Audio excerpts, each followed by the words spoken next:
In today's video, I'll teach you how to make highlights private on Facebook. So first of all, launch open Facebook application. Make sure you're logged into your account. You can see over here Facebook has been opened. So in order to make your highlights private, first of all, go to your profile. At top, you'll be able to find various icons over here. Tap on this account icon. Now you'll be able to access your profile over here. If you scroll down right over here, you'll be able to see the highlight in the details section. So what you have to do is simply tap on the highlight that you would like to make private. Now after you do that, that particular highlight will be opened. What you have to do is tap on the three dots that you can see at the top right corner of your screen.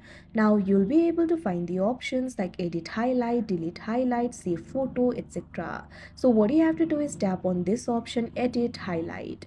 Now over here you'll be able to edit the highlight. You can see over here the highlights are set to the public. You'll not be able to make it private, but there is a trick that you can do so that people will not be able to see your highlight. So what you can do is simply go back. Now after you do that, find the story in the highlight that you would like to make private. Now tap on the three dots again. Now you'll be able to find various options over here. Tap on this option, save photo, that you can see on the screen.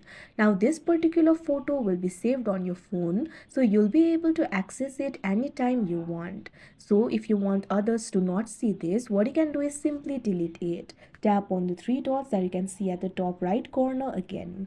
Now tap on this option, delete highlight, that you can see on the screen. Tap on the option OK.